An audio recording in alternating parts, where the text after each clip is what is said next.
This is the first edition of Draftstreet picks that I plan to do every week, at least for a few weeks. If I get the interest, I'm going to keep doing them. So the deal is they're completely free. These are my picks.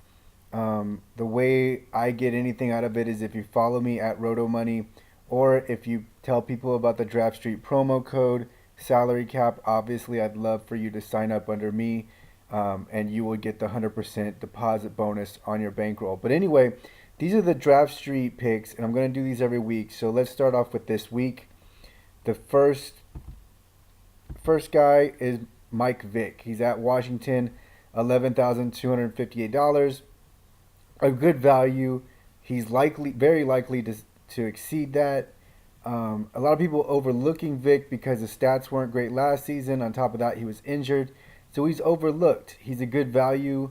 He's someone that if you need a good quarterback for less, he's probably the best cheap option. Plus, he's going to get you rushing yards. The other quarterbacks I listed, they're all pretty obvious. Matt Stafford is another one that I think is going to do well, but I try not to pick the obvious guys in here, so because everybody knows who the good ones are, I try to pick out more of the value guys. But sometimes, I just felt like mentioning those because they're going to have good weeks.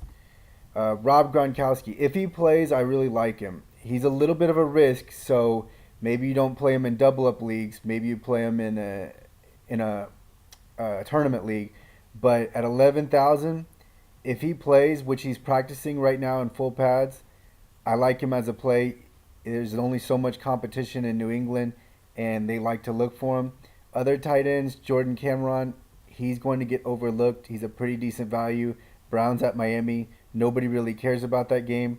Probably a good tight end. He's going to get a lot of looks. And we all know about Doug Martin. I'm not trying to pick the obvious guy here. I just really like Martin against the Jets.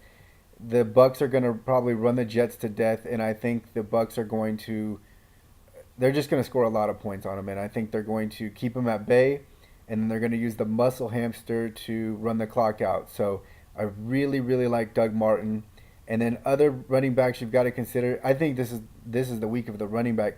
Isaac Redman starting for the Steelers against the Titans, and even though he's got to share with Felix Jones, I really like Redman. He's familiar with the Steelers. He's played with them before, and he beat out Dwyer. So I think as a value, everybody's going to have Redman. And then also I like Ahmad Bradshaw. He's playing against the Raiders. The Colts have a pretty good offense. I think he's a pretty good deal. Wide receivers, I wasn't so big on any particular wide receivers this week. A couple of guys I noticed. Antonio Brown, just under 10,000. Probably a pretty good deal. He's going to be the number one on the Steelers, so good guy to look out for. I think Roethlisberger loves him, so he's going to get a lot of targets at the very least. So I like Antonio Brown at 10,000. And then other wide receivers, Stevie Johnson. I know he doesn't have anybody to throw to him. They just named E.J. Manuel as the starter, but they're going to be playing from behind against the Patriots. They're going to need to throw it to someone. He's going to get a lot of looks, and they can't just give the ball to C.J. Spiller the whole time. They're going to have to open it up. So look for Stevie Johnson, decent value at 8,600. I'm thinking for Steve Johnson, you're probably looking at 190 yards to 100 yards with a touchdown, maybe 5 or 6 receptions. The other guy is on the other side of the field, Kimbrell Tompkins. Good value at 4,000. A little bit of a risk. He's a wide receiver too at the Patriots. More of a risk if Gronkowski plays, but you've got to like his price. It's one of those low risk, high reward type of deals. Obviously, you're risking anytime you put a player in your roster, but at that price with the New England offense, it's easy to like him. I think the Patriots are going to run up the score just to try to send a message. They like to do that, so I wouldn't be surprised to see the Patriots score 35 points. And on defenses, I like the Texans. They're playing the Chargers. Last season, Phillip Rivers couldn't wait to turn the ball over. The Chargers really I don't see any semblance of an offense there.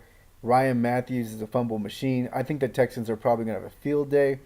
I also like the Patriots. Not that I think the Patriots are that strong of a defense, but you've got to like it when you're going up against a team that didn't name their quarterback until about 50 minutes ago. So those are my picks. Follow me at RotoMoney on Twitter. I will update Twitter every time I post picks. I'm going to be doing this for Draftstreet and FanDuel, and I will also, if you are going to sign up at Draftstreet, my recruiting code is salary cap. I would like it if you joined under me. If not, that's fine, but it's just my way of getting something out of these videos. And we'll see you next week.